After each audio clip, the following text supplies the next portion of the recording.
Alright, so I'm going to read two chapters in this one because this next chapter is literally 3 pages long, so I'm going to do two. Because this would be maybe 2 minutes.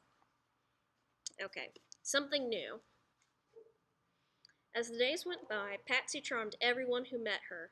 Even Oswald found that now when he went to the store, he was looking forward to visiting with Patsy as much as anything else. As a matter of fact, after a while, he realized to his amazement that he was crazy about the little girl. She was the first and only child he had ever liked. He had mostly always been around boys, so he figured it must be because she was a girl, so tiny and frail. Or maybe it was that he felt a kinship with Patsy, and Jack, too, for that matter. They were all three handicapped in one way or another. He went up to the store one morning as usual, and when he got there, she was in the back office playing with Jack. "How are you today, Patsy?" "Fine." "What are you up to?" "Nothing. Jack and I are just playing." She was busy pretending to serve tea to Jack, and offered Oswald a cup of imaginary tea. "Hey, Patsy, how old are you?" he asked. "I don't know." "Well, when's your next birthday?" She thought about it. "I don't know. I don't think I have one." "You don't have a birthday?" "No." He took another cup of imaginary tea and pretended to drink it. "You know what? You're not going to believe this, but I don't have a birthday either. I have an idea. Let's you and I make one up. Then every year you and I will have the same birthday, okay? And we won't tell anybody. It'll be our secret." "Okay," she said. He looked at the calendar on the wall. "How about Wednesday, 3 days from now?" "Can it be Jack's birthday too?" "I don't see why not." "Okay," she said, and they shook hands. The next day, Oswald asked Butch if he could get a ride over to Lillian. Never having bought a present for a child before, he was at a loss. He wandered around the general merchandise store in the small town looking for something that she might like. He didn't know how to pick out a doll or what kind of toys girls played with, but then he spotted a black beanie decorated with Dr. Pepper bottle caps. Wednesday came, and they had their secret birthday back in the office. He gave her the hat, and she gave him 2 pieces of candy she had saved and wrapped up in brown paper and string. She was as thrilled with her hat and as he hoped she would be. Oswald sat there eating the candy and drinking more imaginary tea and watching Jack peck away at his present of sunflower seeds. Then he remarked, "You know, Patsy, this is the best birthday I've ever had." She sat across from him wearing her new Dr. Pepper hat and declared, "Me too." After a while, Oswald had another idea and went out to the cash register. "Hey, Roy, do you have a camera?" "Yeah." "Can I borrow it? I want to take a picture of Patsy." "Sure, let me put some film in it and we'll do it." After some time deciding where the best light was, they stood Patsy outside the front door of the store and took her picture, holding Jack and wearing her new beanie. A week later, Oswald brought the finished black and white photo and showed it to her. He had 3 copies made, one for Roy, one for Patsy, and one for himself to keep. Roy taped the photo to the side of the cash register so everybody who came in would see. Across the bottom was written, "Patsy and Jack on their birthday." That's so sweet. It's so sweet. Okay, a dilemma. One February morning, Roy came in the store and whistled for Jack, but the bird did not answer. He whistled again, no answer. He looked around the store and wondered what the crazy thing was into today when he suddenly saw a large man's work glove walking across the top of the lettuce and across the lemons. During the night, Jack must have somehow gotten himself tangled up inside the glove and could not get out. Roy went over and pulled it off.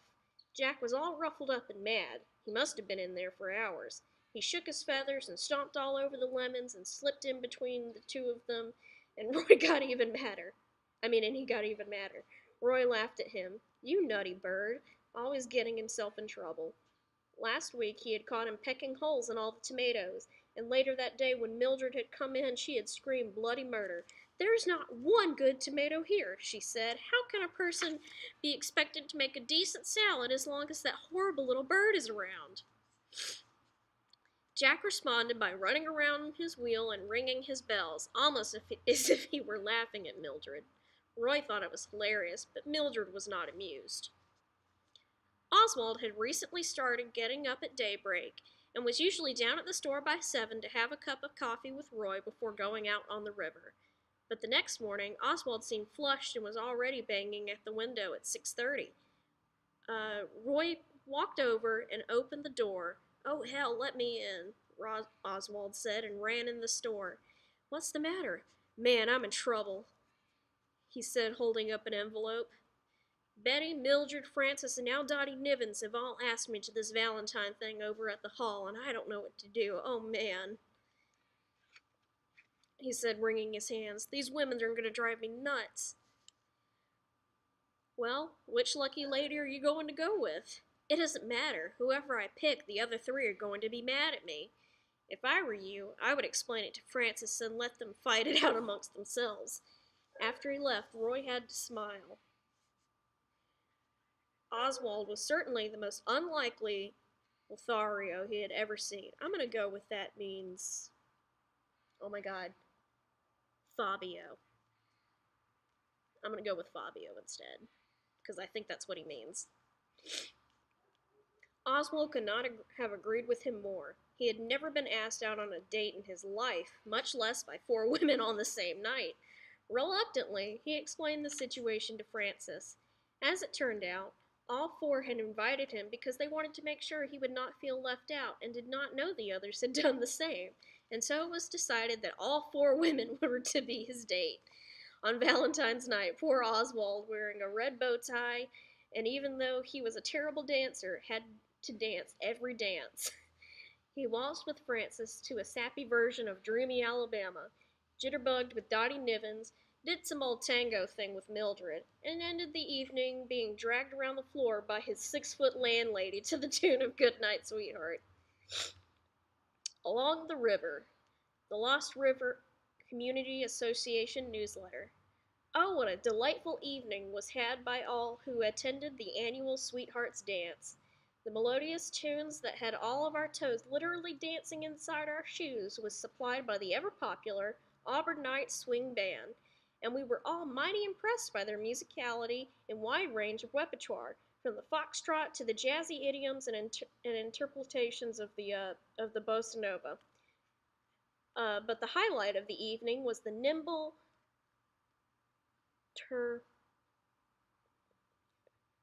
something of our own Fred Astaire in the person of Oswald T. Campbell, who, if I may borrow the phrase, was truly the belle of the ball.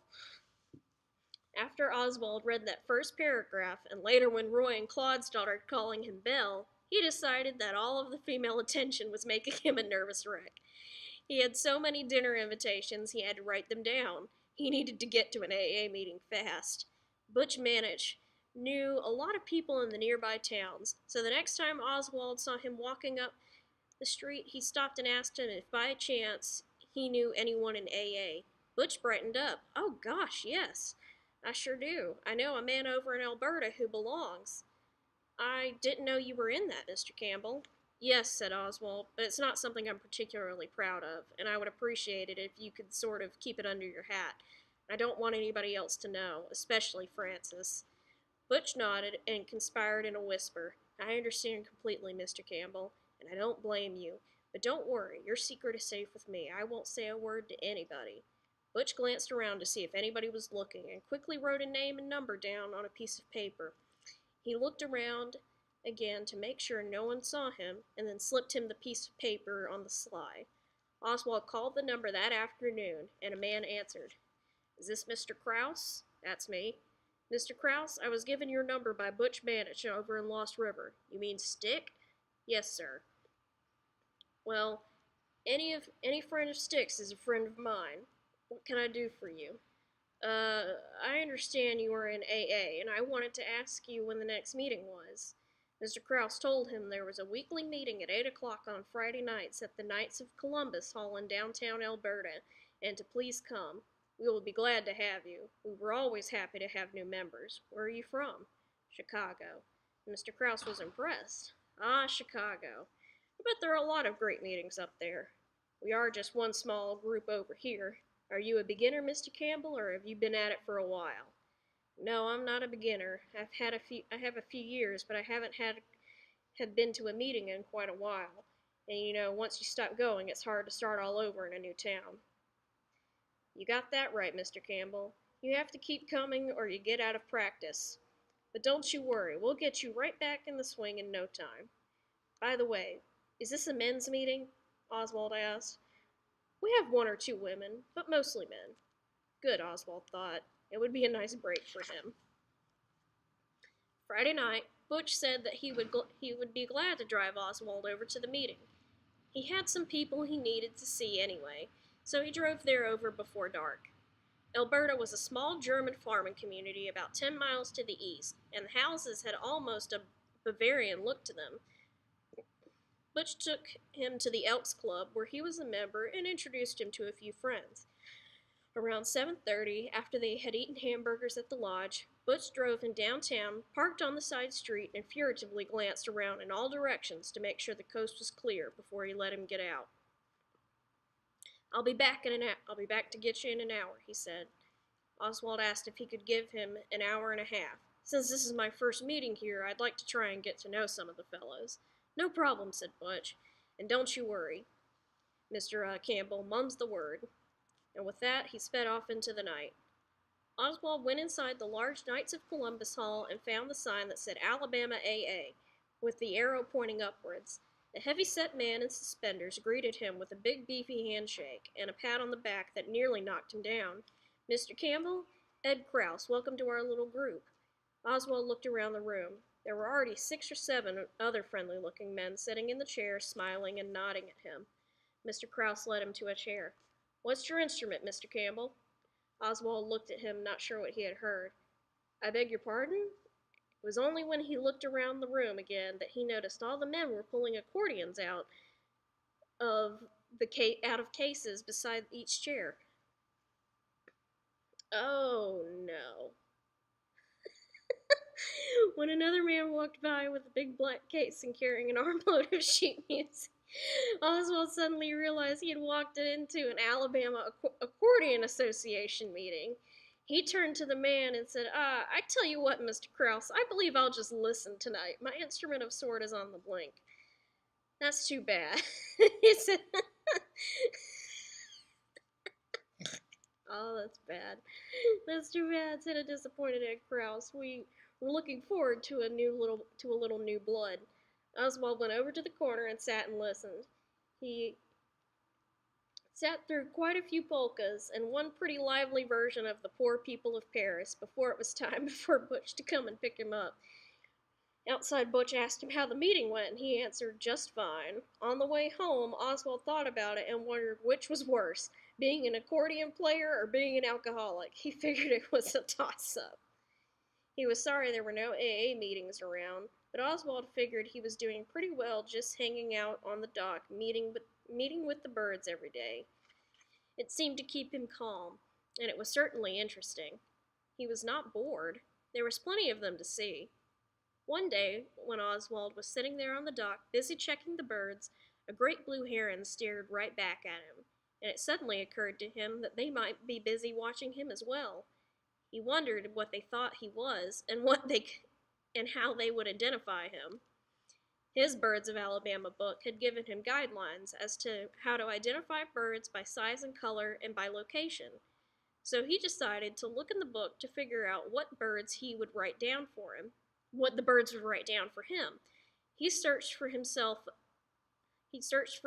up under location. Permanent residents live in the same geographic region all year long. Summer residents breed and raise their young in one geographic region, then leave to winter in warmer regions. Winter visitors come to a geographic region only during the winter months after their breeding season.